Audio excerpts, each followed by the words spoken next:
ఉమ్మడి చేగుంట నియోజకవర్గం నార్సింగి మండలంలో రాజకీయ పరిణామాలు వేగంగా మారుతున్నాయి. ఇటీవల బీఆర్ఎస్ పార్టీలో చేరిన కండ్లకోయ శ్రీకాంత్ మరికొందరు సహాయకులు మళ్లీ కాంగ్రెస్ గూటికి చేరారు. బీఆర్ఎస్ కోఆర్డినేటర్ రాజాగౌడ్ ఆధ్వర్యంలో దుబ్బాక ఎమ్మెల్యే కొత్త ప్రభాకర్ రెడ్డి చేతుల మీదుగా బీఆర్ఎస్ కండువ కప్పి శ్రీకాంత్ నాకు ఇష్టం లేకుండానే బలవంతంగా బీఆర్ఎస్ పార్టీలో చేర్పించారు అని ఆరోపించారు. తాను కాంగ్రెస్ పార్టీ అభివృద్ధి కార్యక్రమాలకు ఆకర్షితుడైన తిరిగి కాంగ్రెస్ పార్టీలో చేరుతున్నానని స్పష్టం చేశారు.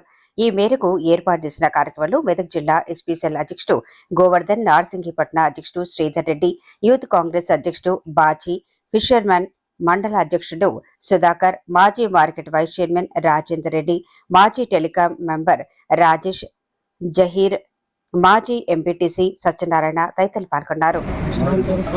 నేను మొన్న ఫోటోషూట్ సిద్ధు మన టీఆర్ఎస్ పార్టీ నాయకులు ఫోన్ చేసి చేయడం వల్ల అతనికి ఏం చెప్పారో మనకు తెలియదు. మనం కలిసి రేణుకా ఎల్లమ్మ గుడి దగ్గరికి వెళ్ళాము. అక్కడికి వెళ్ళిన తర్వాత డైరెక్ట్ కండువ కప్పడం జరిగింది టీఆర్ఎస్ పార్టీ నాయకులు. కాబట్టి నేను చెప్పలేకుండా కూడా పక్కకు చేసిన తర్వాత విషయం ఏంటంటే, నేను కాంగ్రెస్ పార్టీలోనే చేరి కాంగ్రెస్ పార్టీకి న్యాయం చేయాలనుకుంటున్నా. కాంగ్రెస్ పార్టీలో నేను కొనసాగిస్తాను. జై కాంగ్రెస్. నిన్న నార్సింగ్ మండల కేంద్రంలో ఎమ్మెల్యే గారి పర్యటనలో కాంగ్రెస్ పార్టీకి చెందినటువంటి నలుగురు నాయకులను బలవంతంగా టీఆర్ఎస్ పార్టీలో చేర్చుకోవడం జరిగింది. కానీ ఆ నాయకులు కాంగ్రెస్ పార్టీ పైన ప్రేమ అభిమానంతో వాళ్ళు ఆ పార్టీలో ఇమడలేక తిరిగి కాంగ్రెస్ పార్టీలో నేడు చేరడం జరిగింది.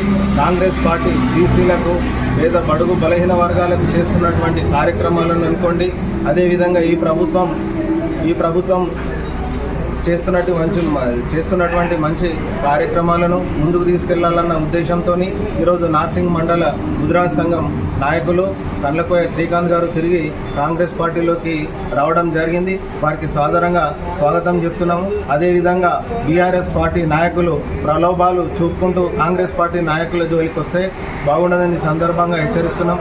అదేవిధంగా ముందు కూడా బీసీ నాయకులు కానీ, అదేవిధంగా ఈ ప్రభుత్వం బీసీలకు 42% రిజర్వేషన్ అమలు చేస్తూ ఎస్సీ వర్గీకరణలో కానీ ఎస్సీ దళిత సోదరులు కూడా కానీ ఈ పార్టీకి అండగా ఉన్నారని చెప్పడానికి ఈ కార్యక్రమం నిదర్శనం అని చెప్తూ, అదేవిధంగా ముందు కూడా కాంగ్రెస్ పార్టీకి బీసీలు అండగా ఉండాలని, అదేవిధంగా ఎస్సీలు కూడా వర్గీకరణ విషయంలో పార్టీకి అందుబాటులో ఉండి అందరూ తోడుగా ఉండాలని చెప్పి సందర్భంగా తెలియజేస్తారు.